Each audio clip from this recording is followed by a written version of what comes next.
And what's going on, everybody? Welcome to the Wolfpack Fantasy Football Podcast. I'm your host, Dylan Clemens. Here with me, as always, are my two co-hosts, Michael Plant and Mike Bonney. What's going on, my guys? Hola. Not much. Just watching Ike pick at his fingernails. That's what I'm talking about. Nothing better than that. He must be nervous after that Thursday night game. How you guys doing on this beautiful Friday night here in Wisconsin? It's cold, man. Yeah, it's so beautiful. It's freezing the balls off. Yeah. The fuck you mean nice? Did you work outside today, Ike? Yeah.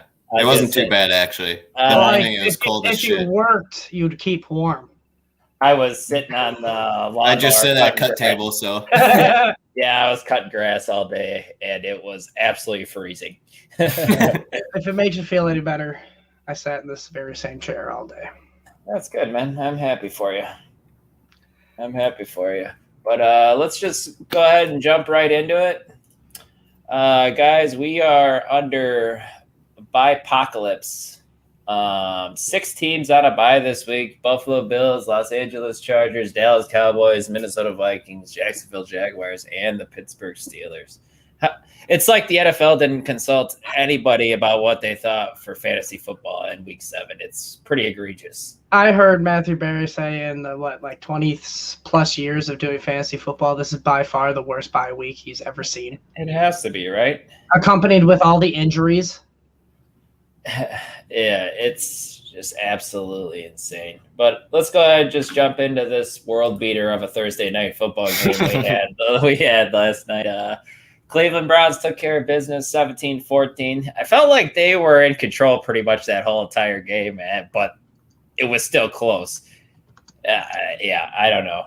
But Case Keenum was in for the injured Baker Mayfield, who has a completely torn labrum in his non-throwing shoulder now after his shoulder dislocated again last week. So sounds like he'll be back next week after the 10 days off. But Case Keenum did a pretty good job filling in for him. Yeah, he held the fort down. Yeah, he's 21 of 33 for 199 and a touchdown for just over 12.5 fantasy points. Did exactly what a backup quarterback needed to do to win the game. Yep. But the MVP for the Browns offense was Dearness Johnson. You're probably asking who.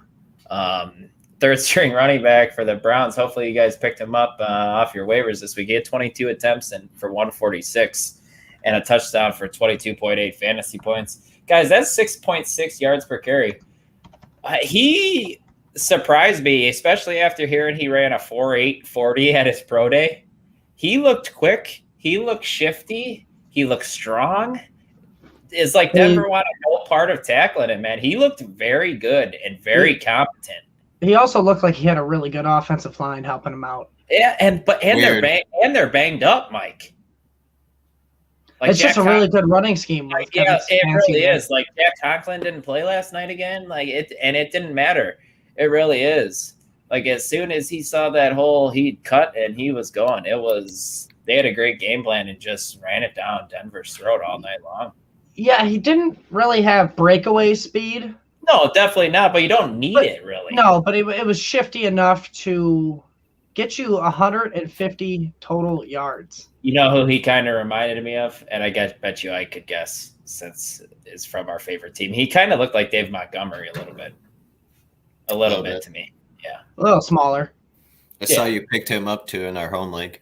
Yep. And played him. I'm glad I did. Played Javonte Williams too. Desperation plays this week on Apocalypse. Yep. But talking about the pass catchers, it was good to see Jarvis Landry back from that MCL sprain. He saw 8 targets, 5 receptions for 37 yards. Odell disappointed again, 2 for 6 for 23 yards, and looked like he re-aggravated his shoulder at one point as well. But he came back in afterwards. Yeah, unfortunately Odell's no longer someone you could start in your lineup, and is no more than just a bench piece. I mean, you might have had to start him this week with all the injuries and the bye weeks, but yeah, moving forward, I don't like him. Are you guys out on Odell moving forward as well? Yeah, I've been out on Odell since the beginning of the season. I mean, I like the hype, him coming back, but I can't say I had much shares of him. He hasn't done much. I saw you just traded for him, Mike. Was that just because he's your boy, or are you planning on playing with him? Me and Zach were hanging out, and I was like, dude, you want Tyler Bass? Because he has the whole Bills team pretty much. He's like, I'll give you Odell. That. I heard you guys talking about it before, and I was just laughing because now he's got 7 Bills players on his roster. Fuck it. All in. Yeah, what better team? I have all them guys. Yeah. But, the fullback Stanton was the guy who vultured the receiving touchdown last night. So, yeah, pretty interesting. But moving over to the Broncos, Bridgewater, 23 of 33 for only 187, 2 touchdowns, and he just threw an egregious pick on a deep ball down the middle. For about 15 fantasy points. Wasn't a terrible night. It was kind of just another Teddy game, what he normally does, man. You guys got anything to add? I mean, I think he'll be a little bit better when Jerry Judy comes back next week because there's news of him that he was going to possibly play this week, but he's definitely playing next week. Yep. I think it'll be better days for him ahead as long as him and Cortland Sutton and Noah Fant can all stay healthy. Sure. Then the rushing attack. Denver really didn't have the opportunity to get the running game going. I know the game seems like it was close by the score, but yeah, they were playing from behind pretty much the whole game, so they were throwing. Devonta Williams led the team in rushing yards, 4 attempts for 20 yards. Smoke if you got it. Then Melvin Gordon, 8 attempts for 18 yards. Didn't really do anything. Gordon and Williams, they both caught a receiving touchdown, so that was good. That both saved their day. Sutton and Fant led the team in receiving. Sutton had 5 receptions on 5 targets for 68 yards. Fant, 5 of 7, 39 yards. Nothing special, but nothing that's going to kill you. Yeah, and then Tim Patrick, unfortunately, did kill you. 2 receptions for 5 targets for 16 yards. One of the most consistent receivers this year, basically just finishing at wide receiver 25, like 5 out of the 6 weeks so far, and then just falls off a cliff this week. Yeah, it wasn't a great night. Was not a great night. And I know he was a lot of plug-in plays for a lot of the bye weeks and injuries. Agreed. All right, well, let's just jump into our player/game previews. First one we're getting into, the Cincinnati Bengals at the Baltimore Ravens. Looking at the injury report here, Latavius Murray ankle and Sammy Watkins thigh are both out. Is that right, Ike? Mr. Injury Analyzer? It's Ike the injury man. Yes, that's right. Yeah, I shook my head. Yeah. Okay, sorry. You gotta be more, egregious with your movements. Be the Italian you are. I'm not staring at the stream, guys. Fair enough. And then Cincinnati, they got no injuries to report. But looking at the Cincinnati offense, Joe Burrow, how do you feel about Joe Burrow in this matchup, Mike? They're more. I wouldn't feel safe necessarily starting him right now. They've become more of a run team lately than they were last year, so I don't know. The points aren't there for him right now. Yeah, their pace is pretty slow this year, I feel. Their pace is slow, but honestly, the past 3 games, he's actually been trending up. The touchdowns have been trending up. It's not just been rushing touchdowns. And he has 900 yards in the past 3 games. So he's getting that 300 threshold.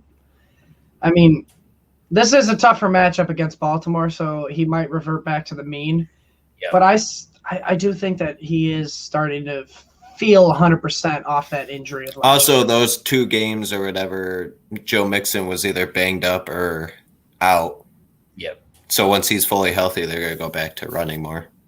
Yeah, and then like you said, Mike, Baltimore is a tougher matchup. They're 8th in the league, allowed 16.3 fantasy points to opposing quarterbacks. So they just shut down the offensive juggernaut of the Chargers last week. So Burrow's a borderline quarterback 1 this week, and just like most weeks for me. Joe Mixon, you're starting him with the way the running back landscape is and all these injuries.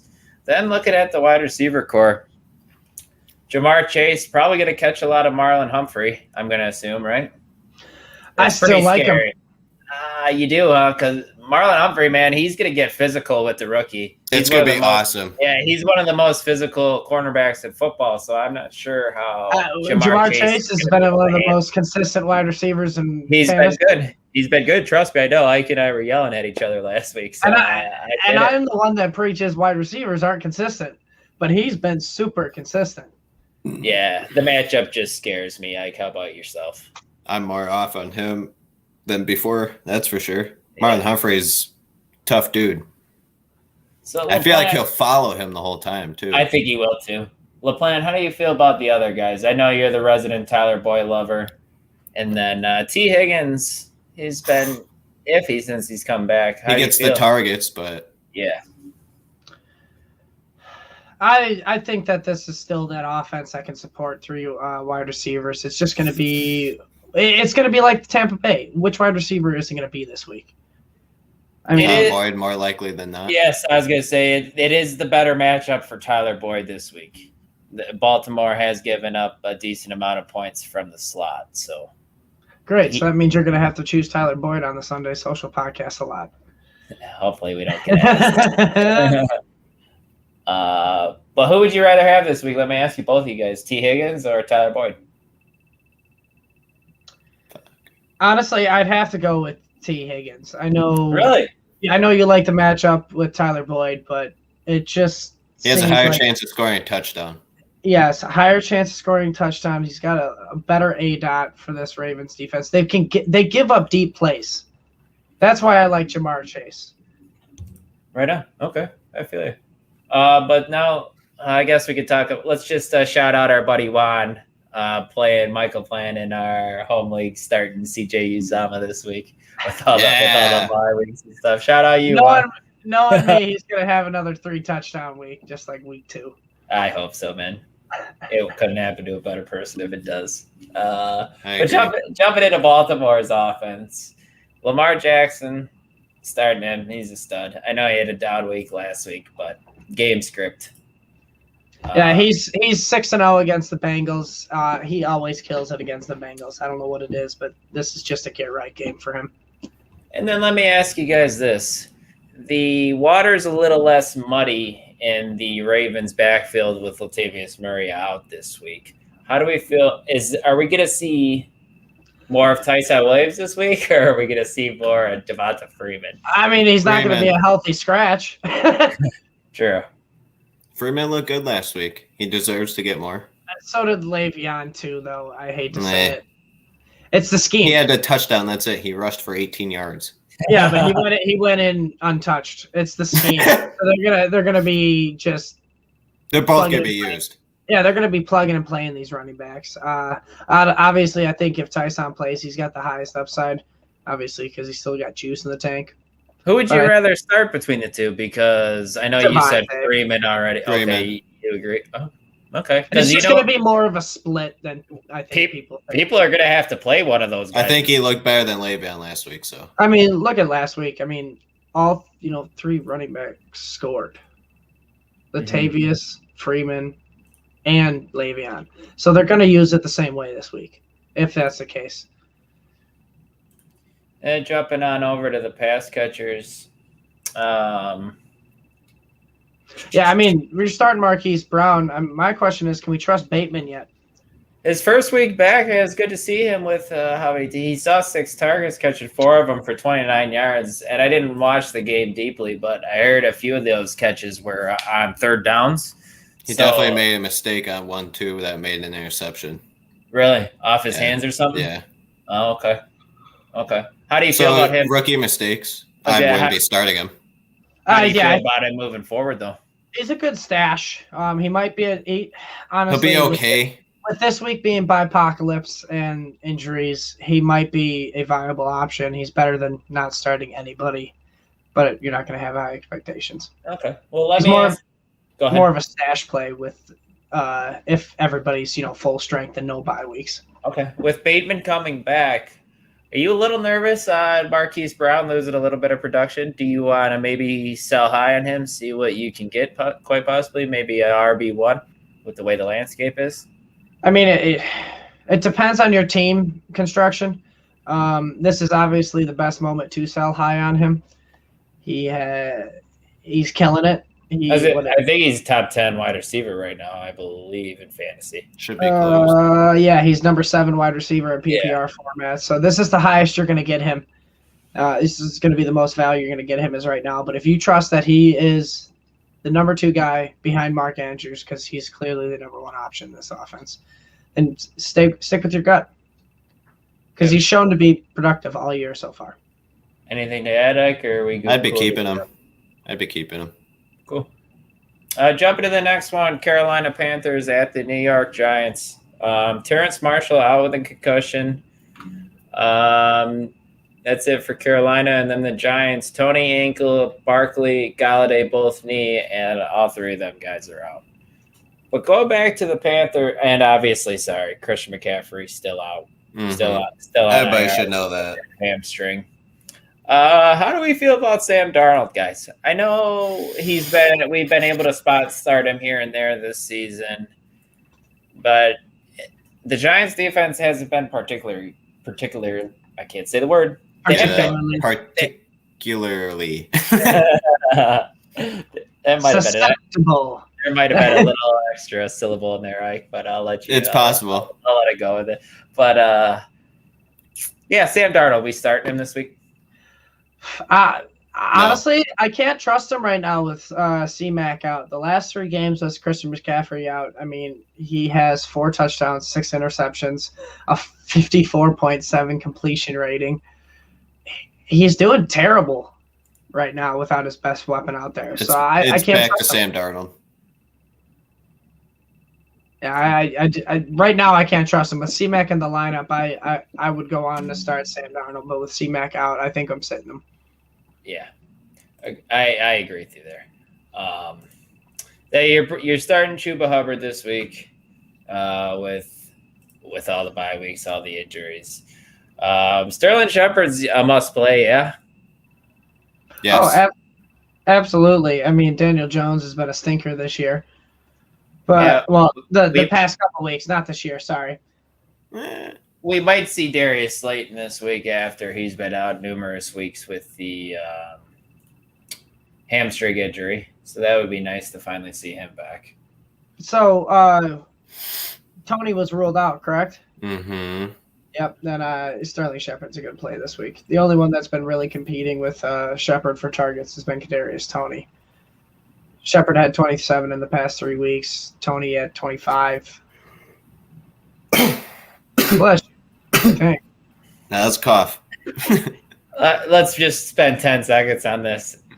Apocalypse, are we still starting? Sorry, I shouldn't say still.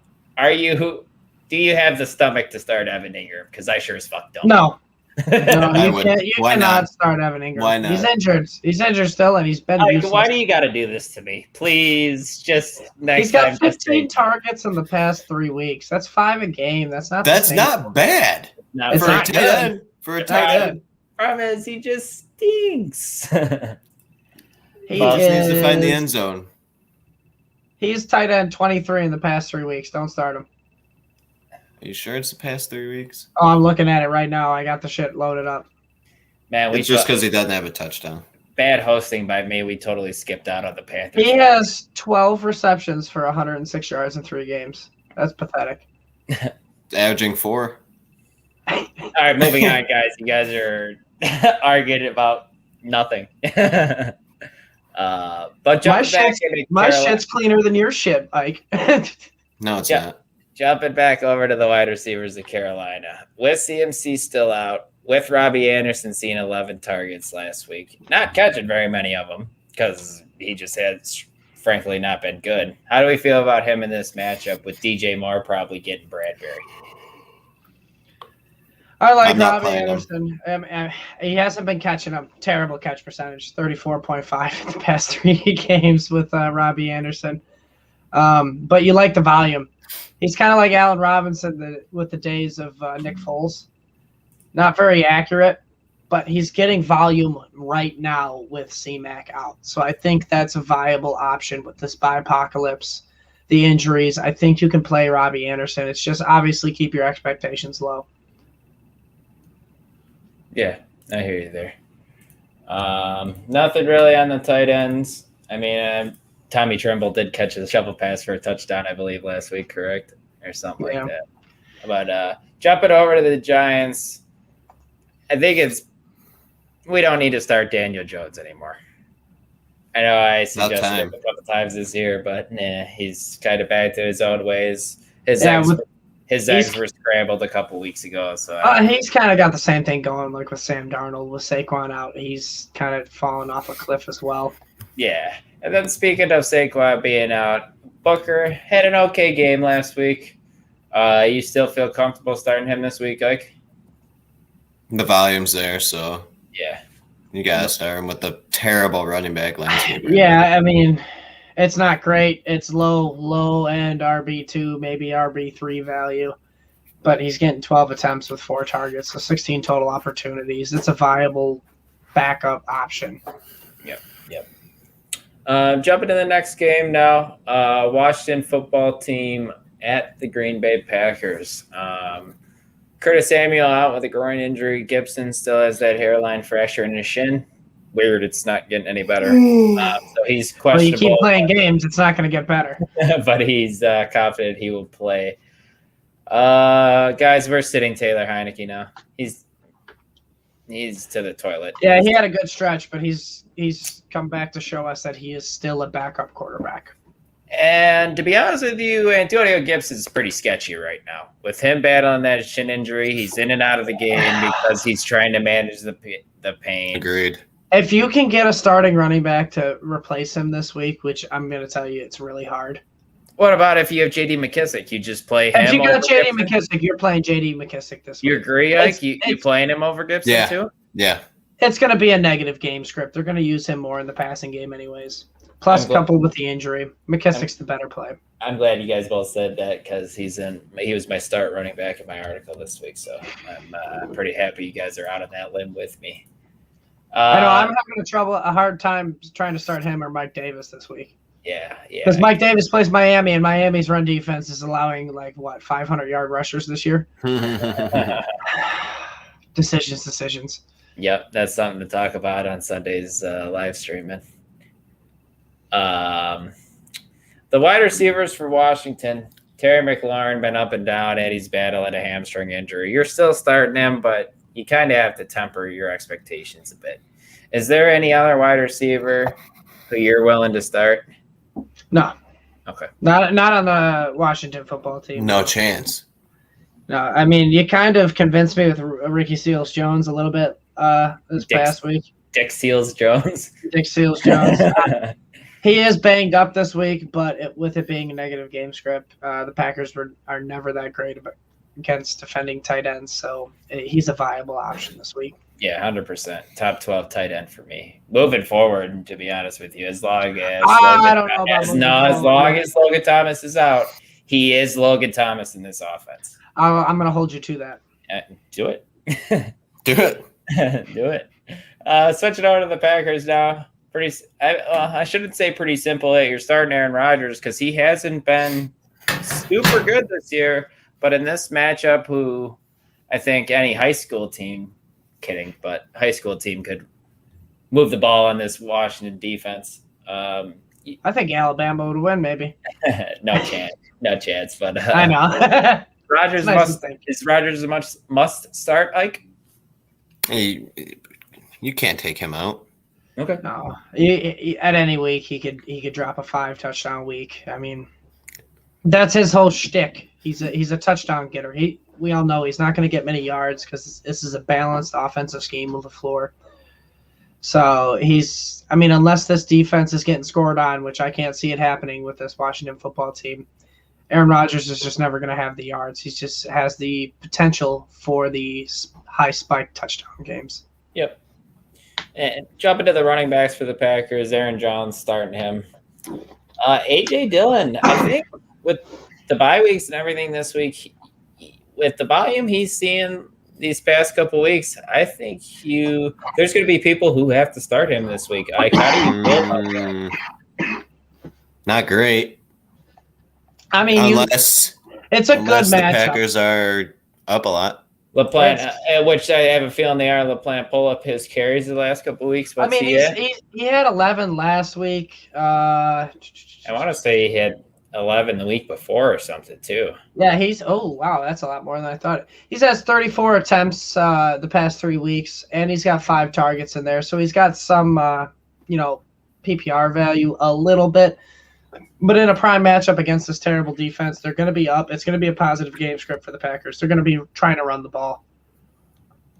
Yeah, I'm totally okay with starting AJ. He could even get a receiving touchdown. I mean, you obviously don't love it. No. I'm curious though. Who would you rather have in this matchup, McKissick or Dillon? McKissick, especially PPR. How about you, Mike? I was leaning McKissick as well. I was curious if you guys had any ceiling for Dillon. I think he's got a solid floor this week. It's just with him, Aaron Jones is the touchdown guy. I don't see him going anything like over 10 points. No, but he's averaging 5 yards a carry. Yeah. He's got a solid floor. Then the wide receivers, don't even need to mention Devontae Adams. He's in your lineup. MVS is still out on IR. Alan Lazard caught a touchdown last week, if I'm not mistaken. In a pinch, can you start him or no? I don't want to start anybody other than Devontae Adams. For the pass catchers. I mean, confidently, we can't start anybody but Devontae Adams. I mean, yeah, it's nice Alan Lazard caught the touchdown last week, but it could easily be Randall Cobb again. I know he's had a couple down weeks, but yeah, he's been. It's kind of just who Aaron Rodgers is feeling and who's open at the time. And Bob Tonyan is droppable, fellas. So, go ahead. Not on my dynasty team. Go ahead and kick him off the tour. Jump to the next one. Kansas City Chiefs at the Tennessee Titans after their big win over the Bills on Monday night. Derrick Henry's big win over the Bills on Monday night. Take it easy. It's like he didn't carry the team along with the Bills. Them cheating assholes, the Astros, are going to the World Series. Beat the Red Sox 5-0. I'm not happy about it. I got the update. I just wanted to ignore it since they beat the White Sox. Same. Those trash can banging son of a bitches. They're cheating again, I bet. They're cheating. CEH is out, guys. Hill is questionable to play with that quad. I think we'll see. Yeah, he will. But then, unfortunately, Julio re-aggravated that hamstring again, and he is very questionable to play. Did practice in a limited fashion. He feels like he can go. He can do it. Okay. So I still wouldn't be playing him though. I never trust the word of the player. It's hard because it's the coaching staff that makes the ultimate decision. We might have to start referring him as Julio Deadlegs Jones. But Kansas City. Trying to look at the update that was for Julio. Can't find it right now. Looking at this Kansas City offense, though, Mahomes starting him. Running back situation. McKissick, we kind of thought, I kind of thought at least, I'll speak for myself with that, that McKissick was going to get a little bit of a passing down work, and he didn't really do anything. It was pretty much all Daryl Williams, and 100% you have to start him as long as CEH is out. You guys agree? Absolutely. This is the offense that you just want a running back in. How do you feel like? Oh, I would be playing Daryl Williams for sure. Okay. Yeah, I mean, it was McKinnon, not McKissick. He is everything that we hoped CEH would be coming out the gate. Daryl Williams that first game last week. So you got to stick with it. Yeah. Yeah, Daryl Williams doesn't have to worry about CEH like CEH has to worry about Daryl Williams when they're both healthy. So yeah, he's got to worry about McKinnon. Yeah. He might as well be in the trash. He might as well be in the trash can with the Astros. And then Tyreek Hill, you're starting him. You're starting Travis Kelce. I'm not going to ask you LaPlante because you're going to tell me something stupid about Mecole Hardman. I'm starting him because I have to. Ike, who are you starting, pal? Anyone else? I'm not starting Mecole Hardman. Thank you. No, none of them. Byron Pringle? None of them. I'm with you. All right, I do like some Pringles, man. Me too. Here and not there. the right Pringle. especially those Don't even say it. the cheddar ones, man. Oh, okay. Banging. What do you think I was gonna say? Sour cream and onion. You don't like those? He doesn't think those are the best. What do you think the best Pringle is? The barbecue ones, man. He needs to get over I himself. disagree. I like the OGs too. I think the original OGs Pringles aren't bad. Yeah, they might be the best. All right, let's get back on track. Nobody wants to hear our Pringle opinions. You never I don't know. know. I was gonna say I think quite a few people are interested. I mean, we probably only have about 3 people watching this, so they might even be snacking. One on of them some probably Pringles. being your wife, Dylan. Now she's like, all right, now I got to go to the store and get Pringles. Yeah, she's sleeping, man. She's sleeping. Switching over to the Titans now. Ryan Tannehill. Last week, pretty disappointing again. Didn't throw a touchdown. Been struggling all season. They're just cramming it down team's throat with Derrick Henry, obviously. King I Derrick know, it's so weird, man. I mean, in a league where, everybody's passing to come back, the Titans are running it down their throats at Derrick Henry to come back. It doesn't make any sense. It's an inverse Twilight zigging Zone. when everyone else is zagging, pal. Mm-hmm. But is Tannehill a borderline quarterback 1 this week against this bad defense, even with Kansas City possibly getting Chris Jones back? Yeah, it's terrible. You don't have Dak this week. You don't have Justin Herbert this week. You don't have Josh Allen this week. It's brutal. You don't have Russell Wilson because of injuries. I think this is a good streaming week for Ryan Tannehill, but I'm not gonna lie, I might be just dropping him after this game. I've had to start him weekly in Superflex League. It just hurts my soul. Like, how you feeling, dog? I don't feel great about him, but like Michael Plant said, there's so many quarterbacks out, you're going to have to start them. We could see a couple touchdowns from him this week, guys. I mean, this has shootout potential. I mean, it could be a game where Derrick Henry gets 3 touchdowns and Tannehill gets 3 touchdowns. I mean, if Tennessee 42 points, huh? If Tennessee has anything to say about it, they probably don't want to shoot out. They probably just want to keep that thing on the ground and run that clock. Just do 10-minute drive. Just have King Henry just run 4 times every time. Just see, the thing is in the 4 times, he's going to break it to the house. One of those times, yeah. Fall down then. Then the wide receivers in this offense, A.J. Brown battling an illness last Monday, but was still able to put in some work even after having a 0 going into halftime. Finished with 7 catches for 93 yards, I believe. I'm just remembering that off the top of my head since he forced me to fucking tie in my home league. 16 damn points in the second half of the game. Great memory, Dylan. Yeah, it's burned in there, Mike. It's not like it's just in there now. It's always going to be something that I remember, just like losing last year because of DeAndre Hopkins catching that Hail Mary. So they're just all permanently embedded in my brain. But you're comfortable starting A.J. Brown again now, especially with Leo. We're rolling him out there because the plan, we had been getting quite a few questions on Sunday social live stream about, do I start A.J. Brown? Do I start him? But moving forward, he's hopefully been the injury, holding him back. But now it looks like he's on track to be 100%. Hopefully, you were able to buy low on him. That would have been nice. Anyone else? Any other pass catcher in this offense? If Julio's out, you want anybody else or not? Nah. I mean, somebody that really kind of interests me is a possible stash if Julio is going to be injured, on and off all year, is probably Nick Westbrook-Ikini. I mean, I don't know what it is. It's kind of it's drive dependent. Tannehill is only looking to him on certain drives, and it's the drives that count. Like last week, Nikini didn't get most of his targets until the 4th quarter on the last drive. But it was enough to give you a solid fill-in week on a week like this when we got nobody to play.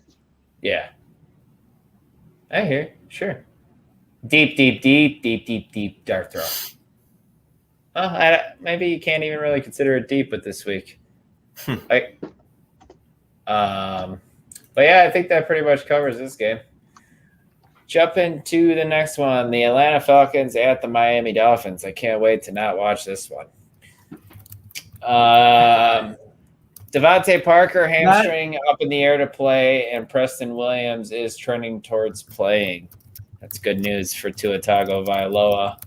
I was going to say, you don't want to see your start of the week Tua play? I like him, man. I like him a lot, especially in this matchup. Atlanta's secondary definitely doesn't scare me, and you saw Tua has nothing but volume coming.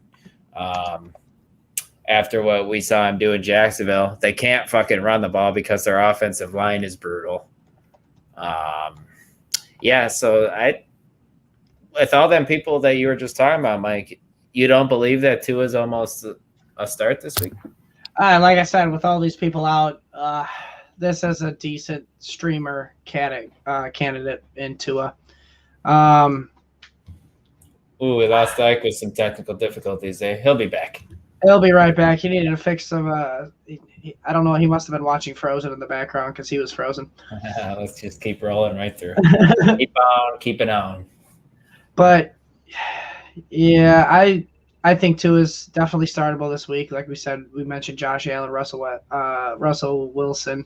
Sorry, I almost said Westbrook getting into that basketball season. But Dak Prescott, Justin Herbert. Basketball, man. Lonzo Ball, triple-double tonight. Give me that. Give me. But yeah, Tua is startable in this one. I mean, I want to know, can you, and I know I'm jumping over to the other team here. Can we start Matt Ryan this week against this Dolphins defense? Yeah, Xavier Howard. Up in the air if he's going to play. Byron Jones, same thing. If they don't play, absolutely. And you know how I feel about Matt Ryan. I've been off him all year, but in this matchup, we just seen this defense get beat up by Jacksonville last week. But yeah, I'd say start him. Yeah, I think he's a good streamer category. All right, this one, I think it has sneaky shootout potential. Yeah, it might. I don't necessarily disagree with you there. But I want to talk to you about the backfield with the Dolphins. Before you talk to me about the backfield of the Dolphins, let's bring Ike in here so he can help us talk about the backfield of the I'm going to put his ass right on the spot right here, Ike. Dolphins backfield. What do you do? Nothing. Even in Bipocalypse, you're not starting Myles Gaskin, huh? No. I'm starting Myles. No chance. You got come on. Like we talked about, we got all these players out. Hopefully you would have made the choice to start Melvin Gordon or someone like Javonte Williams or Dearness Johnson yesterday over a Myles Gaskin. Like that was but I might have felt a little burnt from Gaskin last week after. As probably 95% of the people that have him. Yeah. Yeah, maybe it's just the fumble. I mean, that really hurt Myles Gaskin last week after his big game. And he seemed discombobulated, man. And like we were talking about, Ike, when you were gone, they just don't run the ball because they can't. Their offensive line is so bad. But he gets most of the PPR work. That's why he's viable. He does, Mike. But the problem is, I watched almost all that game, obviously when we could while we were doing that live stream. But Savon Ahmed looks just as good as Myles Gaskin does. Every bit as good. He just can't withstand the carries between the tackles like Gaskin could. But he's just as good as a pass catcher, I feel like. I mean, in my opinion, he's the better Myles Gaskin's the better runner, though. Yeah. I mean, Salvin Ahmed's they both have had 12 attempts in the past 3 games running the ball, which is depressing in itself. But Salvin Ahmed's only averaging 2.3 yards a carry, and while Myles Gaskin's at 3.1. I mean, it's not much better. That's brutal. But it's better. They can't because run Gaskin has the targets. He has more than double the targets of Salvin Ahmed. I mean, Gaskin has 16 to Ahmed's 7. He also has double the receptions. I mean, hopefully Gaskin was just discombobulated with being in London last week. Maybe he was still sleepy or something. Yeah, he was still probably on Miami time. He looked like dog shit, just quite frankly. Devontae Parker, if maybe might play. How do you guys feel about you're starting Jalen Waddle? You're starting Jalen Waddle this week, but how do we feel about Devontae Parker? I mean, if you have other options in this shitty week, I would honestly go away from Devontae Parker. I just don't like him coming off the injury. Agreed. Yeah. I have to start him at Scott Fishbowl, and that's. I mean, if you have to start him, you have to start him and just pray to the fantasy gods that you got good karma coming your way. Mm-hmm. Then you got Mike Gesicki, man. I'm pretty sure he's a top 5 tight end in ECR this week. Are you guys feeling cool with that? Are we going to see top 5 tight end upside this week? Top 10 at least. I'd say top 10. Which means he's starting for sure. That's not going out on a limb, guys. No, I don't want to go out on a limb on Mike Gesicki. Okay. I think this is just. You just gotta feel safe starting him, and you should. No doubt. Yeah, I agree with you guys. Jumping into the next game, New York Jets at New England Patriots. Yikes, guys.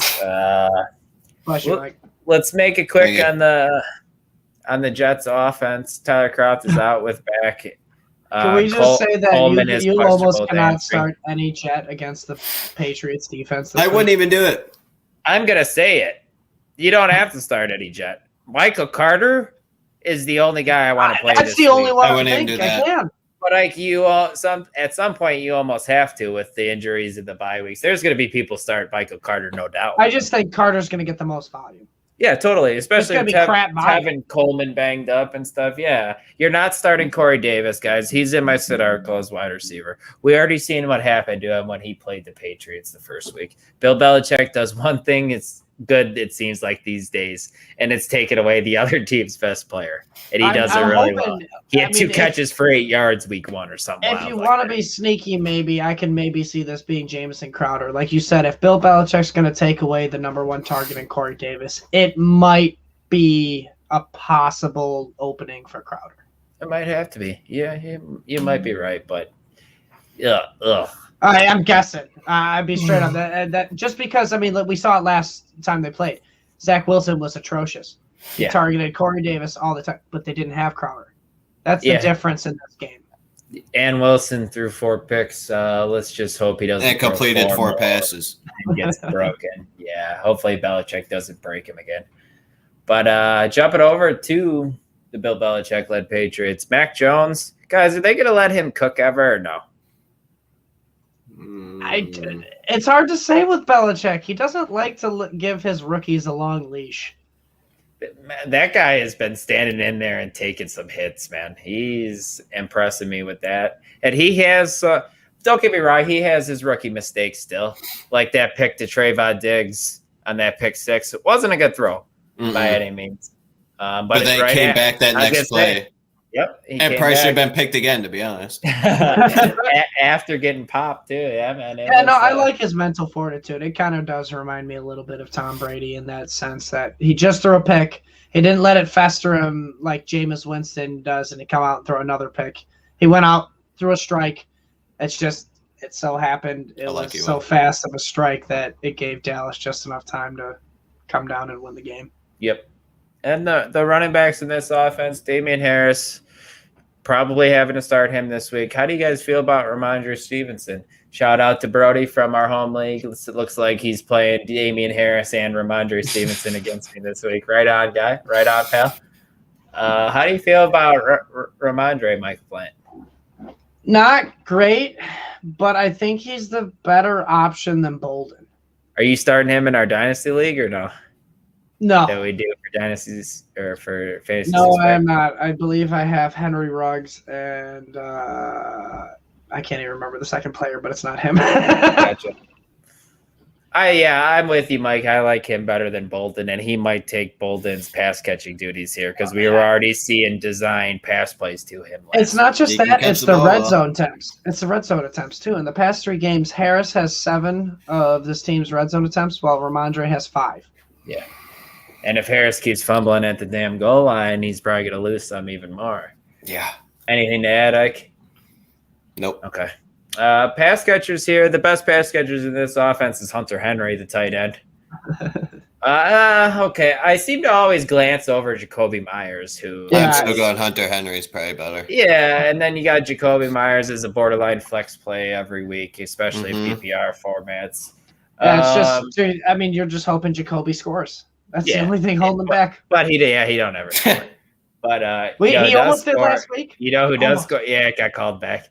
You know who does score is Kendrick Bourne for 75 yards Yes, he does. How do you feel about him moving forward? I know he only caught the one pass, but I don't have his targets level plant. Hopefully you do. What has he seen over the past few games? Kendrick Bourne? Past 3 games, he's got 10 targets, 9 receptions. Okay.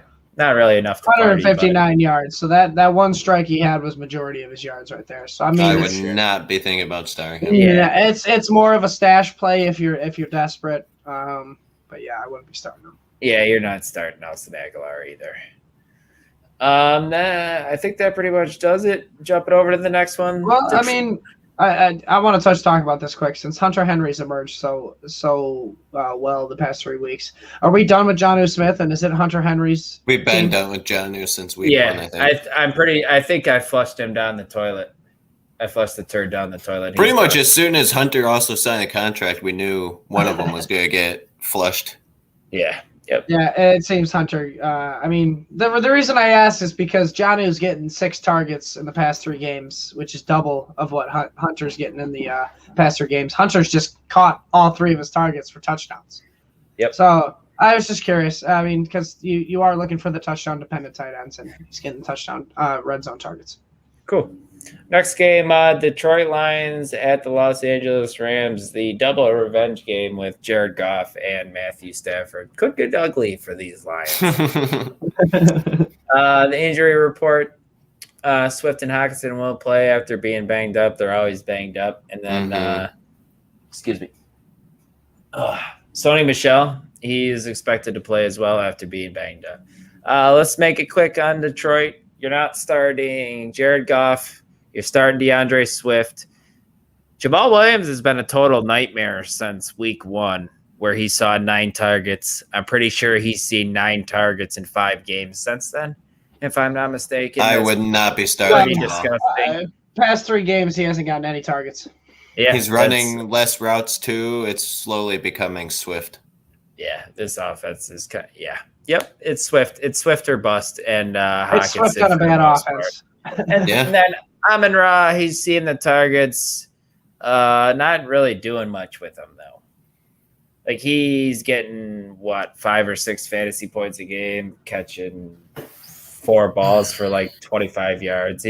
I'm not interested in playing any of these receivers. No, I mean, it is a tough week this week, but I think you could find another matchup at a receiver because this is going to be a tough matchup for these receivers. It's going to be a Hawkins week. Yep. Jumping over the Rams, let me ask you this. Over under 3.5 touchdowns thrown by Matthew Stafford this week. What do you take? Over.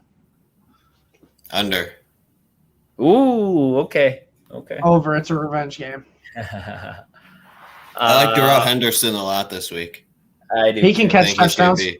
He can also run them. Do you see that route he had last week?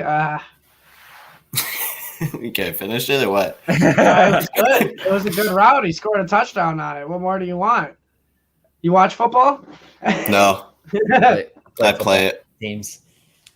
Daryl Henderson is an absolute must start and a running back 1, in my opinion. I think he's a low end running back 1 for the rest of the season. Yes. This week he's might even be top 5 guy because they're going to be piss pounding the Lions, and the second half you might see a whole lot of Daryl Henderson. Whatever the rushing yards prop that is for Daryl Henderson, I'm taking the over. So, Sony Michel in a pinch. You could start him, but definitely not. Definitely not. I seen he was kind of banged up a little bit. Did you see that on the injury report? Well, yes, that and my phone updates. So really? I mean, this is the week you want to start him, but I mean, you keep your expectations down because he might get re-injured. Sure, you're starting Cooper Kupp because he's the man. Mr. Trees, he's back, guys. Back in the saddle again. Caught a touchdown last week. It's definitely look it up for Robert Woods. Yeah, the targets are on the uptick again. 25 in the last 3 games. He's got 18 receptions along with 2 touchdowns. You'd like to see the touchdowns finally. He's getting that positive touchdown regression. Yep, and I do. I think the odd man out in this offense this week is Tyler Higbee. And if you read my article, my start sit article over at fantasy6pack.net, you would have saw that Higbee was there. He hasn't really been seeing the volume, man. He's kind of like I said, he's the odd man out. I feel like he's going to be the guy that doesn't get in the end zone this week. You guys with me or against me? I'm with you. Who One of these about this games, week, though, Higby? he will have a breakout. I just don't know when. I can see it. The Lions I don't think it's going to be this week because the Lions don't do a whole lot well except for covering the tight ends. They give up like the sixth least amount. It's because they're giving up points everywhere else. Exactly. Like I said, they don't do a lot well, but that. So I think Higby's the odd man out. I think that covers it. You guys got anything else to add? You got to talk about Van Jefferson or something? I think he's a sneaky play this week. I think he's a sneaky DFS play. It's not going to be a shootout. But Matt, if I'm betting the over on Matthew Stafford throwing touchdowns, I think Van Jefferson gets one of them. Okay, fair enough. Before we move on, though, we did get a question here from Jared. He wants to know what we think about what would be the best receiver position for standard non-PPR.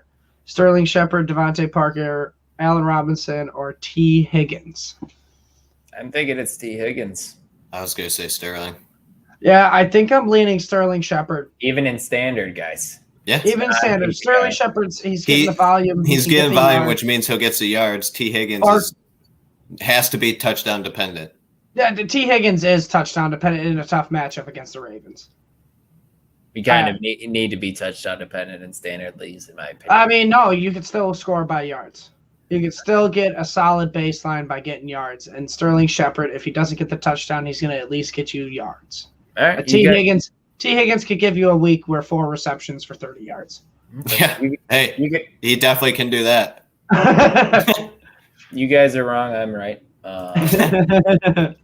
Jumping to the next one, Philadelphia Eagles at the newly reborn Las Vegas Raiders, guys. They're back after 2 clunkers and their scumbag coach being fired. They beat up on the Broncos a little bit last week. Derek Carr leading the league in passing yards through the first 3 weeks and then struggling after. But bounced back last week with almost 400 yards throwing. How do you feel about him in this kind of tough matchup with the Philadelphia Eagles? Starting him. Yeah, I think we can start Derek Carr this week. It's going to be a low-end QB1, high-end QB2 week for him. It is a tough matchup against the Eagles, but I don't trust this Raiders defense yet. A lot of people are on bye, man. Like you said, Russell's out and all that. Run out of options. Yep. And with those options being thin, especially at running back, you're starting Josh Jacobs. But are you starting Kenyon Drake? Caught a touchdown on a wheel route last week. Yeah, but I mean, he's only had 3 targets in the past 3 games. It's Josh Jacobs that's been more involved in the passing game, surprisingly. I know you actually heard that come out of my mouth. Josh Jacobs is getting involved in the passing game. 11 targets in the past 3 games. And second highest is Peyton Barber with 5, but I'm not even worried about him. Nope. Kenyon Drake's only good if Josh Jacobs is out. So he's a good insurance back. Sure. Then the pass catchers in this offense, Henry Ruggs catching that bomb last week for a touchdown. I think he's a plug-and-play start this week. I don't have any issues with this, with all the things going on this week. Brian Edwards, I know he's kind of... I know. He's not what I thought. Okay, fair enough. They already thought they were. Are you both in on Ruggs with me or no? Are you out? I'm liking Ruggs. They're starting to use him correctly now. Weird. It's just he doesn't get many targets, but he's getting used correctly. So he's being very efficient right now. One of these days he's going to get more than 4 targets a game. Sure. And then Darren Waller, he's not doing what you paid him to do when you drafted him early in your fantasy league. I didn't pay him shit. No, he's just getting clamped down by defenses. They know he's the number 1 option. That's why they need to use Henry Ruggs better and more involved in this offense to open up Darren Waller. Yep. Agreed. Yep. But you're still starting him. Oh, yeah, absolutely. You have to start him. Then going over to the Philadelphia Eagles offense, Jalen Hurts.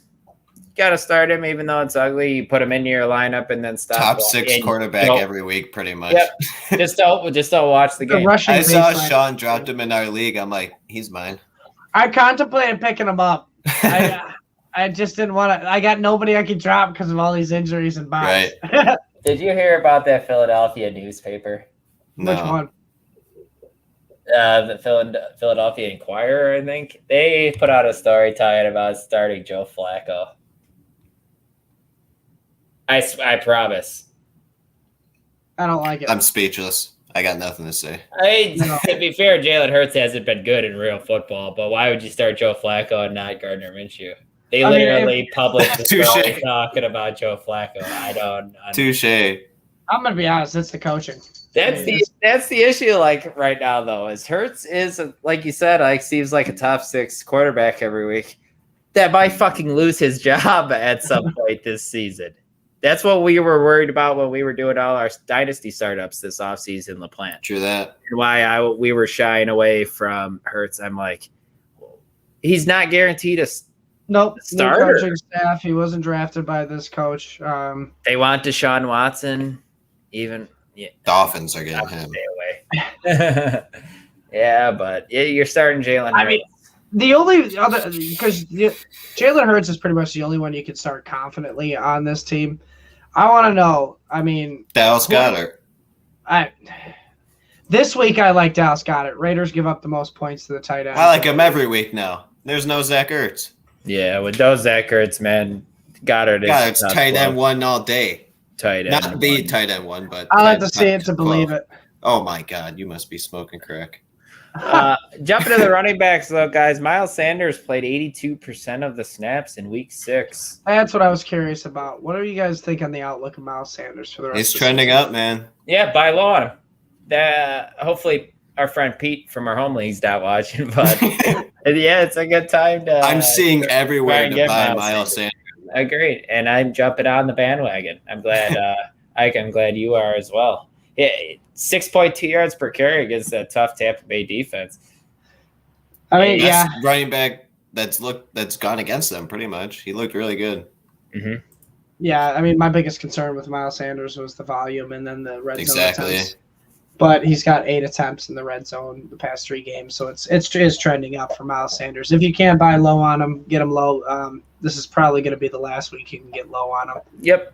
Get low. Devonta Smith, like he smashing the panic button because Jalen Hurts isn't good at football, or are you all right with? Nah, he's still getting targeted. You're starting him this week. It's the number 1 wide receiver in the offense. I don't know why they're not using him deep. They keep going to Quez Watkins all the time. It's like, dude, this guy's got burning speed. My biggest so does Quez, but yeah, I hear exactly. You. Yeah, whoa. I hear you. Earthquake, Ike. My biggest fear came true with Devonta Smith. I mean, he's the number 1 receiver in a bad offense. And he's burning these corners, man. There's some routes where it's like the dude's just dusted and Jalen Hurts is like sending it 2 feet into the out of bounds. It's bad, man. It's like Aaron Robinson with Blake Bortles. Not as bad, but right. Yeah, I know what you're saying. Sure. But yeah, you don't want any other pass catcher but Dallas Goedert in this offense. I think we can move on to our next game here. Please and thank you. Chicago Bears at the Tampa Bay Buccaneers. Damian Williams. Damian Williams and James Graham out with COVID. Jimmy Graham, bro. He's like Ron Burgundy. He'll say anything on the outlook. Allen Robinson is questionable with an ankle injury. He should be able to play through it. Are you sure it isn't Allie Robinson? I guarantee you, Ike, that his fucking birth certificate says James Graham on it. I love my fuck up. They're the best. I didn't fuck up. I did it on purpose. Oh, yeah. Tampa Bay. At least Brown. You can read. What's a read? Antonio Brown out with an ankle. Surprise ankle injury. And Gronk still out with the ribs and the punctured lung. Yeah, it's a smash Mike Evans and Chris Godwin week. You think so? I still can't play Mike Evans. You Chris don't have Godwin's becoming a Mike Evans too. On Diggs. You don't have CeeDee Lamb. You don't have even Amari Cooper's bum ass. Why would you want Amari Cooper? Well, it's a bye week fill-in is what I'm getting at. You don't have Mike Williams. You don't have Keenan Allen. Jesus. I think you have to go with Mike Evans. Yeah, let me clarify for you. I'm not going to start him because I don't have any shares because he's bad. But if you have him on your roster, you do start him this week. I agree with you. But let's stay on Tampa's offense. You are starting Tom Brady, even though this matchup's iffy, but he should be all right. Robert Quinn's also out with COVID, so the Bears' pass rush probably isn't going to be as solid as it has been the last few weeks. Yeah, because Robert Quinn makes that pass defense. He's got 4.5 sacks, you asshole. Because Khalil Mack's taking all the attention. Okay. I understand. That's how football works. But go on. No, now you got me flustered now, man. But Leonard Fournette. Spit it out. I definitely didn't think he was going to be a thing coming into this season. But what is going on? He's the man, guys. Dude, yeah, I'm kind of upset I like traded him 8 away. on my running back rankings. That's how bad the running backs are right now. Come again? What did you just say to me? That's how bad maybe not that high, but he's definitely a running back 1 this week. Yeah, that's how bad they are. I agree. Probably no Akeem Hicks because he hurt his groin again after his sack on Rodgers last week. And Jones has basically disappeared, so he's getting all the work. Backfield right now, at least for the rushing game. Gio cuts into the passing game for Leonard, but he still gets some targets. Yeah, he's definitely the guy. Then the pass catchers, we already talked about Godwin. We already talked about stinky Mike Evans. Could this be a Scotty Miller game, guys? With Antonio Brown? Don't even give him that. All right, right on. Tight end, though. O.J. Howard, a little bit of a breakout last week after battling back from his Achilles injuries. Who would you guys rather have, Cameron Brate or O.J. Howard this week? OJ. More explosive. Okay. Are you guys comfortable plugging him into your lineups if you don't have any other choice? No. But if you have to, you go with OJ. Okay. Starting Dick Seals Jones over him? Yes. Yeah. All right, I just wanted to say his name one more time. Jumping over the Bears offense. Justin Fields, we kind of got to see him cook a little last week. A little bit more passing attempts. He got some more work on the ground. He over 40 yards rushing. How do you feel about him this week against this bad and banged up Tampa Bay secondary? If you can't do anything this week, we might need to think about if Justin Fields is actually the guy. Easy. Come on, this should be an easy game for him to actually figure it out. The problem is, pal, I said they let him cook a little bit, but that was still 27 pass attempts. What is he supposed to do with that volume? Yeah, I heard 20 the week before. He's going to probably have to this week with a little bit more volume. It's not just the pass attempts; it's actually being accurate with them and making the right reads and all that. Yeah, he has to hit Allen Robinson on these passes and stuff like that. Yeah, he definitely missed some. I'm not disagreeing with that, but LaPlante, how do you feel? I think I really do think there's a better option than Justin Fields this week, but Tua Tagovailoa. Yeah, I would think I would start Tua over Justin Fields. Better matchup. I do like Tampa Bay as a matchup, but I don't like this offense. I don't like the scheme. I get it. It's just as simple as that. I mean, go ahead. No, I was going to switch. You finish your thought. I was going to say, even with Allen Robinson trending up lately, it's still not great. No, I'd rather have Darnell Mooney. Exactly. You must be smoking crack too. What are you guys doing together? I want to know, can you start Cole Kmet? No, you can't trust Cole Kmet with Jimmy Graham out? How you gonna tell me Or I'm James smoking Graham. crack like when the fucking fantasy industry as a whole has Darnell Mooney and Allen Robinson like back to back in everybody's rankings?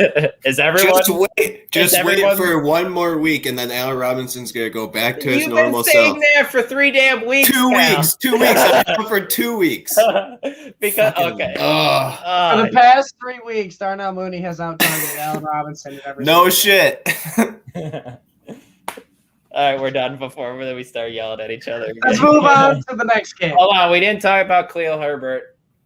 He blew up against the Packers last week. Unfortunately, it's a tougher matchup this week. It's a pure volume matchup this week if you got to play Herbert. Hope for a touchdown. Yeah, you're hoping for a touchdown. Darnell Mooney tackled at the 1 yard line, but it's not going to be Allen. Why can't Allen Robinson? You guys are idiots. That's right. Allen Robinson gets in the end zone. That's right. No, he don't run past the 20 yards on his route.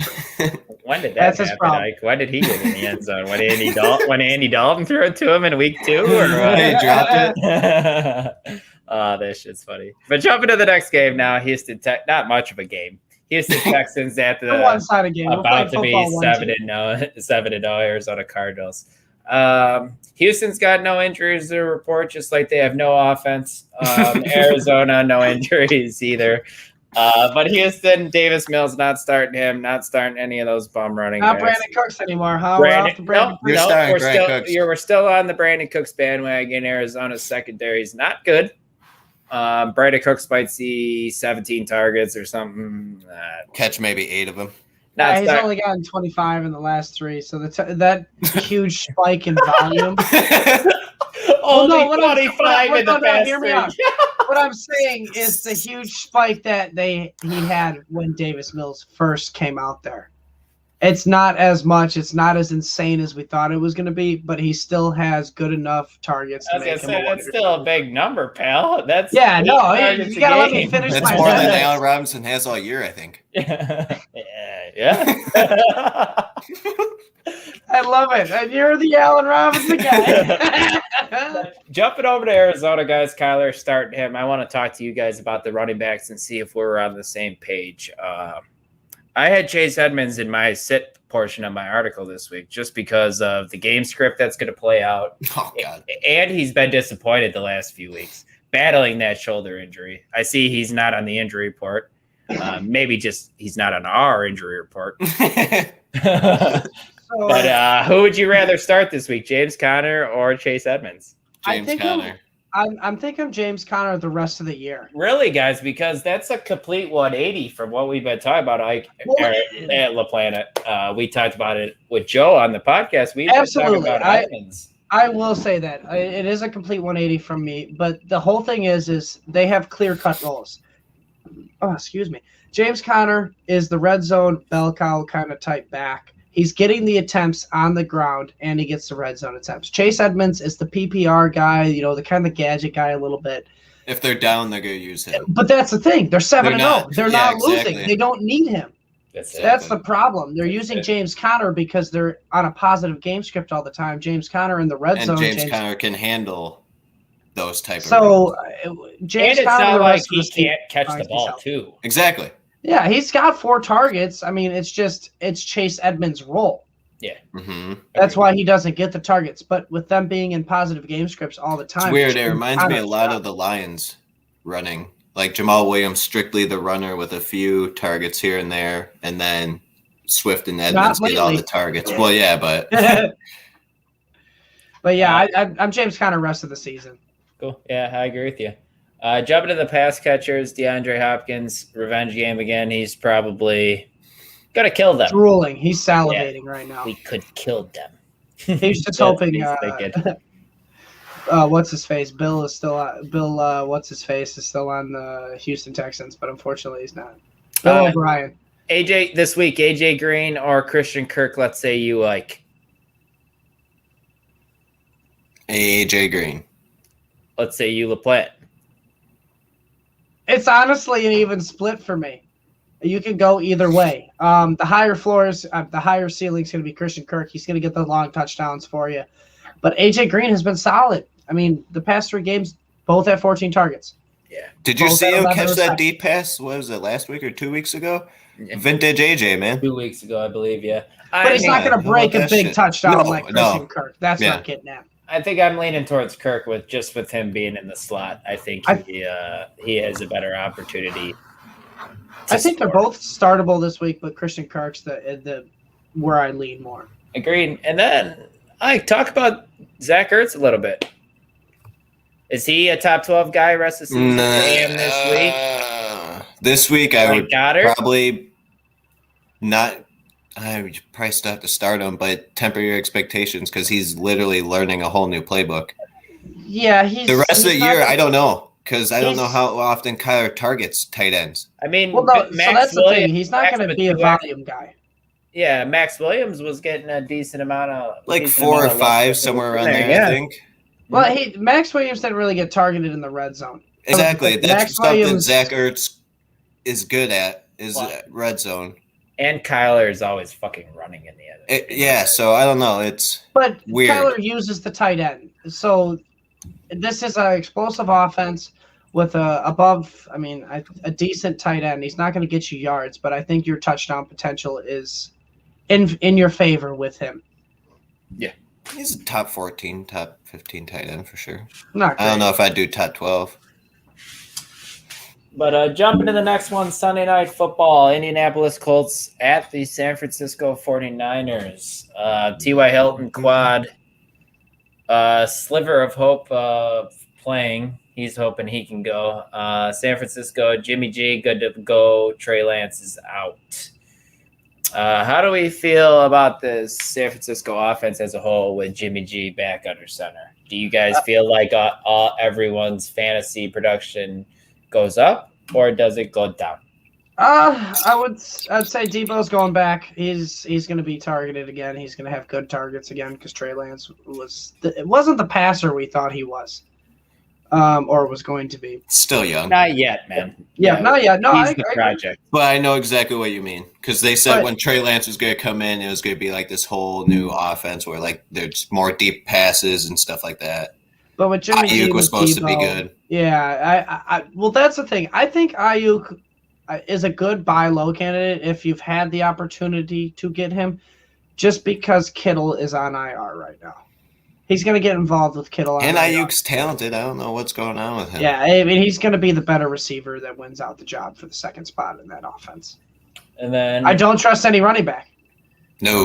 not even Eli Mitchell, huh, guys. With him That's- coming back, he might that's lead. the one He might I would lead put. the. Yeah, he might lead the backfield now because Shanahan doesn't Oh, yeah. like Trey Sermon. He doesn't like him. So I you don't might trust any see of them, 50. That's the thing. Why draft the guy if you don't like him? Because at any point, Kyle Shanahan could be the guy that he is and put Juszczyk in the red zone and give him the touchdown. Yeah, I think you might see 15 carries. They should for start Eli Juszczyk this all the week. time, man. That'd be great for fantasy. I'd like it too. Jumping to the Colts side of things. Jonathan Taylor, man. Killing it. these past Dynasty couple- RB1. Don't at me.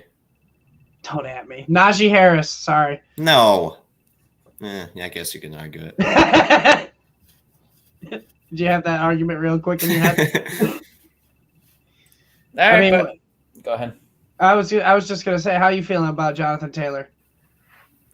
He's fine. He's fine. good. He's good. He's starting to show that he's actually a really good running back. Yeah, he's showing all It that. also potential. helps that they have one of the best offensive lines, I guess. But Hopefully he keeps showing it. Hopefully Reich keeps feeding him the ball because at times he doesn't really care to do that. True. But Carson Wentz in this matchup against San Francisco, I know he had a good matchup last week. It didn't disappoint. He threw 2 touchdowns, I believe. Not a fan of starting him this week, though. In this Mm-mm. matchup. No, but I think I like Pittman for the rest of the year now that Paris Campbell's out. Samesies. I mean, he was already getting the lion's share of the targets, but now he's going to get an uptick of it even more because behind Pittman was Pascal in the past 3 games with 11 targets, and then right behind him was Paris Campbell with 10. Those got to go somewhere. I don't see him going to Mo Alley Cox. At least not all. It's not going to Naeem Hines for some reason. So It's not going to Naeem Hines, so they might just divvy him out between Jonathan Taylor and Pittman. Yeah, and you'll see Cox get some work in the red zone. I think those are the only It's two pretty- reliable starters from this offense. Sure. I think that'll pretty much wrap up that game. Next one and final game, Monday Night Football, the New Orleans Saints at the Seattle Seahawks. This is not going to be. Remember when that was supposed to be a really good game last year? Just last year, that game would have been fire. Yeah. Jameis in this matchup, Seattle's defense is atrocious. Jameis is a streaming option this week in my eyes. You don't love it because Taysom Hill still likes to come in, vulture, red zone work. He's a little banged up. I forgot to put that on there. Taysom Hill is a little hurt. Good job, Mike. Come on, man. Is he really that relevant, though? One job. Yeah. Relevant enough to come into the red zone. And vulture away from Kamara. How do you guys feel about Jameis this week, though? Are you starting him or you don't want to do it? It's a good streaming week. Mm-hmm. I mean, even Big Ben last week had a decent week against this Seahawks. This defense is susceptible to the passing. Jamal Adams simple is as that. brutal. I know. Did you the see way. what he said? I just got to say this quickly. He said he's the best, and then he took a ball off the face mask. That also just shows you that Ben's bad, by the way, too. Like, Sure. where are you throwing that ball, guy? You hit him square in the face mask. That's where he's aiming, man. It's from longest yard. Make him a lesson. Get away from my receiver. But yeah, I like Jameis Winston as a streamer this week. With that being said, I mean, like we said, this team's susceptible to the passing game. Can we trust any receivers on this Saints team this week in this I bipocalypse? think you can plug Marquez Callaway in and feel okay about it. Yeah, I guess. You're not a huge fan of Deontay Harris's 12 targets in the past 3 games? Banged up. Yeah, and we didn't talk about that on. I didn't say that at the beginning of this game. Harris hamstring trending towards out. It says from injury analyst Ike over here. So Ike's forgetting injuries. You're not saying No, Ike didn't forget injuries. Taysom Hill one. He forgot the Taysom Hill one. I got you. And you're just reading. You're forgetting to read injuries. Whatever, pal. I want to talk to you guys about Alvin Kamara a little bit, though.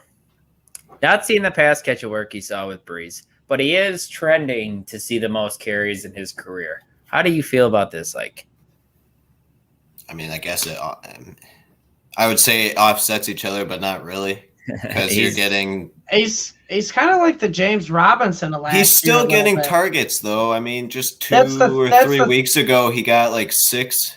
But he's not getting like the 12s or whatever he got with Breeze. He's like the James Robinson, I think, of last year. That low end RB1. Yeah, he'll be an RB1, but it's not on a bad offense. It's not the top 3 RB like everybody expected. No, he's gonna be a strictly volume play for the rest of the year, and then you're gonna be hoping that he's gonna get the touchdowns because, like you said, Taysom Hill comes in. Hope he breaks out a huge game where it's like 20 carries, 160 or something. Another 6 touchdown game. Yeah. Yeah, the positive regression for touchdowns, I feel like, is coming at some point here. Yeah, he's got too much volume to not score. But who knows? Maybe he's getting tired. I mean, this is the most he's ever had, like 20, 25 carries. So it's like, Yep. But jumping to Seattle, Geno Smith still manning the helm with Russ Mann still on IR with that finger injury. You're not starting Geno. Chris Carson's also out, obviously, on IR with the neck injury. Metcalf also didn't practice because of a foot monitor, but he should be okay. Mm-hmm. Alex Collins is also banged up and not sure if he's going to be good to go or not. Rashad Penny, I know this is a lot. Rashad Penny was activated off IR. And Rashad Penny time, guys. Yeah, he might see some work along with DJ Dallas and Travis Homer. So if you can, hopefully you're not forced to start Alex Collins this week. Is what I'm trying to say pretty much. Because especially with them not playing till Monday, you can't bank on him. I don't like any running back on the Seahawks offense with Russell Wilson. Until Penny comes back. But Alex Collins was just fine the plan in a tough matchup, so how can you say that? Just fine? I mean... It's like 16 fantasy points. Yeah, he just broke 100 yards. But he was kind of owning them in the second half. And Pete Carroll wants to just ground and pound him, man. He wants to get target back to that running back. I get it, man, but he rushed for 100 yards, asshole. He's not going to rush for 100 yards every time. I mean, I get it, but he did it against Especially the a shot penny coming You're back. just See, but the you're, thing you're is- just pushing it away like it didn't No. happen. What have we just seen it No, happen? I'm not pushing it away. Because think Penny's back. It's a thing that nice. First round draft pick, bro. He's taking Yes. his I job don't back. 20 care about carries, his- give it to him. The thing about this offense was with the running backs Let's hear is scoring opportunities. It's not there with Russell Wilson injured. That's what's gonna give Collins the over the top edge ceiling. He's just gonna be a solid floor play, and that is it. I get it. And at this point, with running backs the way they are, I think I'm okay with that. That's fine. Yes, I agree with that. But I'm just saying that was the whole thing of this offense. You wanted Chris Carson because Russell Wilson was going to have a lot of scoring opportunities in that red zone. Chris Carson had the potential for double-digit touchdowns. Mm-hmm. I can't see that with Alex Collins and Geno Smith running this offense. Well, obviously, because Rashad Penny's taking the job. Well, let's talk about the pass catchers quick. Last week we talked and we all kind of agreed that it was going to hurt Lockett the most with Russ being out. And look at that, guys. It did. We were right. We hit that one on the head. I'm just glad we were right. Metcalf's still got double-digit fantasy points, so he was okay. But you still got to temper expectations with Geno still in there. Tight ends, kind of irrelevant. I mean, Gerald Everett's there. We missed so hard on him. We thought he was going to be good. Well, Gerald Everett. Russell went down, but still. He's just standing there, guys. So just don't even. He's just out there running routes, just hanging out. Don't even really bother with him. But I don't know, guys. You got anything else to add? LaPlante, we got any last minute questions or anything, or can we wrap this shiz up since it's 11:30 already? Oh my gosh, you act like it isn't the weekend. Yeah, we can wrap this up. All right. Okay, wrap it up. Wrap it up. I like the Ringer reference. But guys, please, if you like what you heard, please give a like and subscribe to the Fantasy Six Pack YouTube channel. Really helps us out a lot. Like and subscribe us on Spotify, Apple, or wherever you get your podcasts. The Wolfpack Fantasy Football Podcast.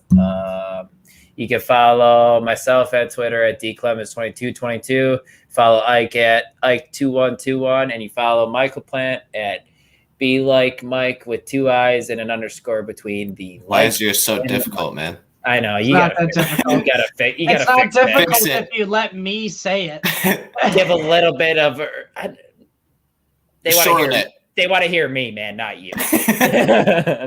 All right. Yeah, because they want to hear 2-2-2-2-2 like a repeat. Yeah. There is a lot of twos we got going on between us. But Be original. also, guys, You stole it from Nike. I said last week we were going to pull a winner at some point. But if you still subscribe to the Fantasy Six Pack YouTube channel, you could still be entered in to win this sick Jerry Judy helmet. At some point, the Fantasy Should we just Six wait Packs, till he comes back? Like the Next week week? he comes back from injury, might as It'll well. be next week. But as soon as Michael Plant does his job and pulls the name, we'll let you guys know. I haven't decided yet.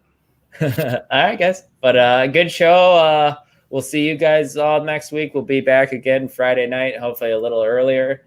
But yeah, good luck in your matchups this week, and we'll talk to everyone later. Peace out, guys.